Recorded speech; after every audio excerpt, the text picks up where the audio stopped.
Classes. आज हम लोग गुडविल कैलकुलेट करना सीखेंगे। कल की वीडियो में मैंने आपको कुछ इंट्रोडक्शन दिया था, उसके बारे में कुछ बेसिक चीजें बताई थी और आज हम लोग इसके ऊपर में इसका फॉर्मूला, सम्स आज हम लोग देखेंगे। चलिए, पहला हम लोग जैसे कि देख रहे थे ना, 3 मेथड था हम लोग का गुडविल कैलकुलेट करने का। आज हम लोग फर्स्ट मेथड उस पर करने के लिए जा रहे हैं, एवरेज प्रॉफिट मेथड। क्या नाम है इस मेथड का? Average profit method. आप इसके नाम से ही समझ पा रहे होंगे कि इसमें हमको करना क्या है। एवरेज प्रॉफिट मेथड मतलब जो भी प्रॉफिट दिया रहेगा हमको उस प्रॉफिट का एवरेज करना पड़ेगा। ठीक है, देखिए इस मेथड में हम लोग गुडविल का वैल्यूएशन कैसे करते हैं, कैसे गुडविल कैलकुलेट करते हैं, उसके लिए हमें एक फॉर्मूला दिया गया है। हमारा फॉर्मूला है value of goodwill equals to average profit into number of years of purchase. Again I am repeating, value of goodwill equals to average profit. पहले हम मान लीजिए हमको 5 साल का प्रॉफिट दे दिया गया है या 3 साल का प्रॉफिट क्वेश्चन में हमको दे दिया गया है, तो उस क्वेश्चन के बेस पर पहले हम एवरेज प्रॉफिट निकाल लेंगे।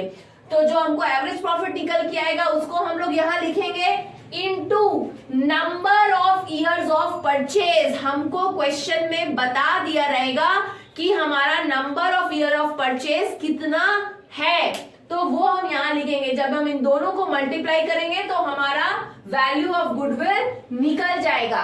क्लियर? अब देखिए एक बहुत इंपॉर्टेंट पॉइंट बोला, following factors should be taken in account while calculating the average profit.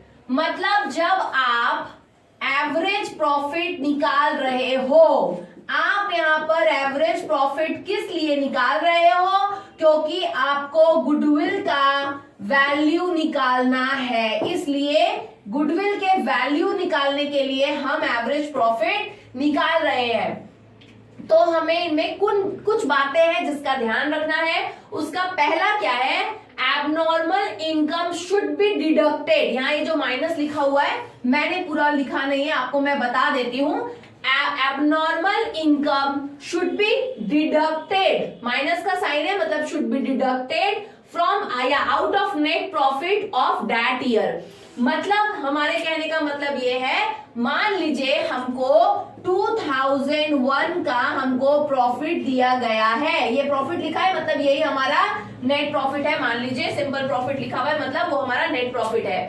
अब उस साल हमको, आपको क्वेश्चन में कहीं पर एबनॉर्मल इनकम दे दिया है कि भाई एबनॉर्मल इनकम हुआ है हमको 10,000 और हमको मान लीजिए प्रॉफिट दे दिया गया है 50,000। तब हम क्या करेंगे, इस 50,000 में से हम उस एबनॉर्मल इनकम को, यहाँ आप सोचेंगे मैम इनकम है तो प्रॉफिट में से ऐड कर देते हैं, नहीं, यहाँ पर एबनॉर्मल इनकम वो 10,000 हमारे प्रॉफिट में से माइनस हो जाएगा। माइनस क्यों होगा?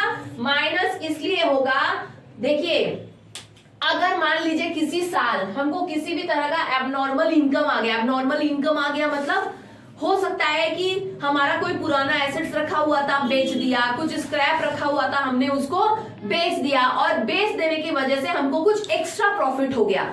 1 लाख रुपया मान लीजिए प्रॉफिट आया हमारा, वो नॉर्मल कोर्स ऑफ बिजनेस से हम लोग सेल परचेज कर रहे हैं, बिजनेस जो नॉर्मल कर रहे हैं उसकी वजह से जो हमारा रेगुलर जो प्रॉफिट अर्न होता है 1 लाख आया, लेकिन 10,000 हमको एक्स्ट्रा प्रॉफिट हुआ, वो हमारा एबनॉर्मल इनकम है क्योंकि हमने हमारे कुछ पुराने एसेट्स को बेच दिए, किसी भी रीजन से हो सकता है, ये एक एग्जाम्पल था।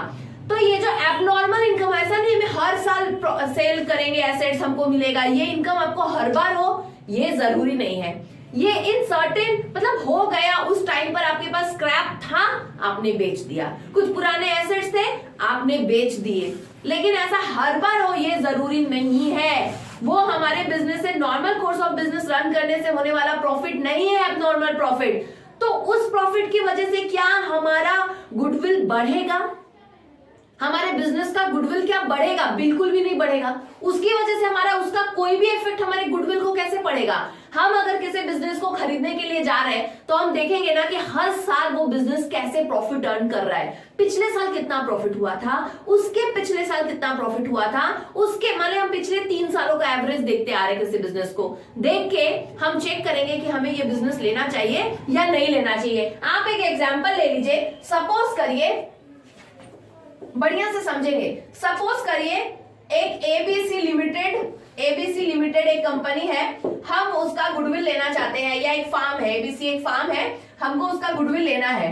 ठीक है, अब हम क्या करेंगे, हमको इस फार्म का अगर हमको गुडविल परचेस करना है तो हम देखेंगे 2001 में, 2002 में, 2003 में। मान लीजिए हम 2004 को परचेस करना चाह रहे हैं तो हम देखेंगे कि 2001 में प्रॉफिट हुआ था 50,000, 2002 में प्रॉफिट हुआ 55,000 और 2003 में प्रॉफिट जा रहा है 65,000। ठीक है, तो अब मान लीजिए 2003 में क्या हुआ था ना, एक एबनॉर्मल प्रॉफिट जुड़ा हुआ है। किस लिए जुड़ा हुआ है? उन लोगों ने कुछ स्क्रैप सेल किया था और वो स्क्रैप सेल करके उनको 5,000 रुपया इसमें ऐड है। क्या चीज का ऐड है? ये 5,000 है एबनॉर्मल इनकम का।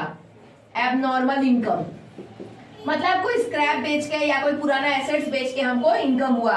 ये बिजनेस रन कर रहे हैं उसके कारण नहीं हुआ, ये कुछ हमको एबनॉर्मल इनकम है जो इस 65,000 में इंक्लूड है। तो एक्चुअल में हमको ये तीसरे साल में 2003 में हमको इनकम कितना हुआ था? एक्चुअल हुआ था 60,000। 5,000 उसमें एबनॉर्मल इनकम घुसा हुआ है। अब वो बिजनेस का मालिक तो बोलेगा देखो हमारा बिजनेस तो सडनली बहुत हाइट पे जा रहा है, बहुत डेवलप कर रहा है, बहुत ज्यादा ग्रोथ है, आप देखो 5 करके यहाँ पे बढ़ा था, यहाँ पे तो सीधा एक बार में 10, इसका 10,000 प्रॉफिट बढ़ गया। तो हमको समझना पड़ेगा कि भाई इसमें कोई एबनॉर्मल इनकम तो घुसा हुआ नहीं है जिसकी वजह से वो दिखाएगा वो उसका गुडविल की ज्यादा है और उसकी वजह से हमसे वो ज्यादा हमको उसको पे करना पड़ेगा पैसा। तो इसीलिए हम क्या करेंगे, एक उसके इस एबनॉर्मल इनकम की वजह से हमारे बिजनेस का कभी भी गुडविल बढ़ता नहीं है। इसीलिए एबनॉर्मल इनकम को हर समय क्या करेंगे, नॉर्मल प्रॉफिट में से माइनस कर देते हैं, क्योंकि वो सडन हमको कोई इनकम हुआ, उस इनकम की वजह से हम बिजनेस का इनकम को ज्यादा दिखा के हम उसका गुडविल ज्यादा नहीं दिखा सकते हैं। ठीक है, और साथ ही साथ मान लीजिए एबनॉर्मल लॉस हुआ हमको, हो सकता है कि फैक्ट्री में आग लग गया। ठीक है, आग लगने की वजह से हमारा कुछ लॉस हो गया। तो क्या एक बिजनेस जो रन हो रहा है बहुत साल से, उसका एक अच्छा गुडविल है, एक नाम है, आग लगने में उसका 1 लाख रुपया अगर लॉस चला गया तो उस लॉस की वजह से हमारा बिजनेस का गुडविल कम हो जाएगा? ये एबनॉर्मल लॉस है, आग लगा, आग लगने से लॉस हुआ 1 लाख का, तो हम क्या करेंगे, हम प्रॉफिट में से उसको माइनस कर देंगे और माइनस करके बोलेंगे कि हमारा प्रॉफिट कम हो गया। याद रखेंगे गुडविल कैलकुलेशन के समय हम जब भी हमारा एबनॉर्मल लॉस होगा उस लॉस को हम एक्चुअल में नहीं लेंगे। क्यों नहीं लेंगे, नहीं मानेंगे? क्योंकि उस लॉस से बिजनेस के गुडविल पर कोई भी इफेक्ट नहीं पड़ता है। इसी कारण एबनॉर्मल लॉस ऐड कर दिया जाता है।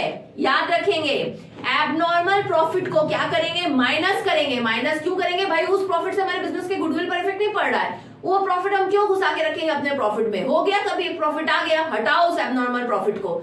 फिर याद रखेंगे एबनॉर्मल इनकम हमेशा हमारा माइनस होगा, क्योंकि इससे हमारे एबनॉर्मल इनकम से हमारे गुडविल पर कोई इफेक्ट नहीं पड़ेगा। ये प्रॉफिट एक बार बढ़ गया तो हम बोलेंगे हमारे बिजनेस का गुडविल बढ़ जाएगा, ऐसा नहीं होता। एबनॉर्मल लॉस, आग लग गया, कोई हमारे यहाँ चोरी हो गया, ऐसा कुछ इंसिडेंट हो गया जिसकी वजह रास्ते में हमारा सामान जा रहा था, रास्ते में डैमेज हो गया, तो इन ट्रांजिट डैमेज हो गया, तो उसकी वजह से हमारा लॉस हुआ, तो उसको हम ये नहीं कहेंगे उससे हमारा गुडविल घट जाएगा, कम हो जाएगा। इन सब लॉस की वजह से बिजनेस का गुडविल कभी भी कम नहीं होता है, ऐसे एबनॉर्मल लॉस की वजह से। तो इसलिए जब वो कम नहीं होता है तो प्लस करो उसको, इससे गुडविल पर कोई इफेक्ट नहीं पड़ना है, तो इसलिए इस एबनॉर्मल लॉस को माइनस ही करेंगे। एबनॉर्मल लॉस को नेट प्रॉफिट में क्या कर देंगे, ऐड कर देंगे। अभी क्लियर हुआ क्यों ऐड करते हैं, क्यों लेस करते हैं? मैंने पूरा डिटेल्स में आपको बता दिया। इनकम फ्रॉम इन्वेस्टमेंट को माइनस कर दिया जाता है नेट प्रॉफिट में से। याद रखेंगे, इनकम फ्रॉम इन्वेस्टमेंट को माइनस किया जाता है नेट प्रॉफिट में से। क्यों माइनस किया जाता है? क्योंकि ये इनकम कहां से मिल रहा है, आउटसाइड ऑफ द बिजनेस। ठीक है, इसलिए इसको बिजनेस से माइनस कर दिया जाता है। तो यहां तक क्लियर हुआ। अब एक सम कर लेते हैं हम लोग जल्दी जल्दी करके, तो पूरा अच्छे से कॉन्सेप्ट क्लियर हो जाएगा। ठीक है, चलिए आइए हम लोग सम करते हैं। देखिए एक क्वेश्चन दिख रहा है आपको अपने सामने, ये बहुत इजी क्वेश्चन है। मैंने इसमें एबनॉर्मल प्रॉफिट एबनॉर्मल लॉस वाला पार्ट अभी नहीं लिया है, लेकिन हाँ नेक्स्ट वीडियो में एबनॉर्मल प्रॉफिट एबनॉर्मल लॉस रहेगा, उस इन्वेस्टमेंट रहेगा, तब हम लोग क्या करेंगे वो उसके ऊपर भी मैं एक सम करवाऊंगी। देखिए पहले इसको देख लीजिए अच्छे से। बोल रहा है goodwill of a firm is valued at 3 years purchase. मैंने कहा था ना आपको बता देगा number of year of purchase, आपके फॉर्मूला में था। देखिए average profit into number of years of purchase, ये हमारा फॉर्मूला था गुडविल निकालने का। हमको number of year of purchase बोल दिया, बोला ना goodwill of a firm is valued at 3 years purchase, मतलब number of year of purchase कितना है 3। ठीक है, अब देखिए of the average profit of the last 5 years, हमको लास्ट 5 years का एवरेज प्रॉफिट दे दिया है। मैंने कहा था आपको एवरेज प्रॉफिट जितना साल का दे देगा आपको, फिर प्रॉफिट आपको दिया है, आपको कैलकुलेट करना पड़ेगा। ठीक है, तो of the average profit of the last 5 years the profit आ रहा है अंडर 1997 हमको प्रॉफिट कितना आया 50,000। 1998 में लॉस हुआ था हमको, 1999 में हमको 10,000 का प्रॉफिट हुआ था, 60,000 का प्रॉफिट हुआ और 80,000 का प्रॉफिट हुआ। तो हमारे फार्म का गुडविल हमको वैल्यू दे दिया है 3 years purchase of the average profit of the last 5 years। Last 5 years के एवरेज प्रॉफिट का हमारा 3 years परचेज पर हमारा यहाँ पे अभी हमको सम्स बनाना है। तो हम लोग देखेंगे calculate the value of goodwill. हमारा फॉर्मूला क्या था आपको याद होगा, गुडविल का हम लोग वैल्यू कैसे निकाल रहे थे, average profit into number of years of purchase. अगर आपको याद होगा तो इस तरह से था। ठीक है, तो एवरेज प्रॉफिट हम निकालना पड़ेगा, 50 था 50 लिखेंगे, ये लॉस हुआ है तो लॉस माइनस हो जाएगा, माइनस करेंगे।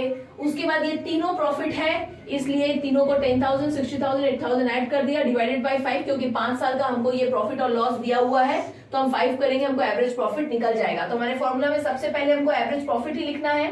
ठीक है, तो लिखा मैंने average profit into number of year of purchase. तो अगर आप एवरेज इसका एवरेज करेंगे तो आएगा 36,000, तो एवरेज प्रॉफिट के जगह पर हम लिख देंगे 36,000। Number of year of purchase ये रहा 3 years परचेज, 3 लिख दे दिया है हमको, इसको मल्टीप्लाई करेंगे तो ये निकल करके आ गया आपका गुडविल। क्लियर है आपका? Goodwill of the firm is valued at 3 years purchase of the average profit of the last 5 years। हमको दे दिया है 3 years परचेज, इसलिए हमने number of year of purchase की जगह 3 लिखा। पिछले 5 साल का हमको प्रॉफिट लॉस दे दिया है, लॉस होगा तो माइनस कर देंगे, प्रॉफिट होगा तो ऐड करेंगे। ये सब प्रॉफिट था, उसमें 20,000 एक तो माइनस आपका लॉस था, इसलिए हमने उसको माइनस किया, डिवाइडेड बाय 5 करेंगे, निकल गया एवरेज। दोनों को मल्टीप्लाई कर देंगे, सिंपली निकल जाएगा हमारा गुडविल का वैल्यूएशन। कोई दिक्कत नहीं है इसमें। एक बार इस सम को देखिएगा घर पे, और इसके बाद और कुछ थोड़े टफ और इससे अच्छे स्टैंडर्ड लेवल के सम्स हम लोग नेक्स्ट वीडियो में करेंगे। आज के लिए बस इतना ही। Thank you.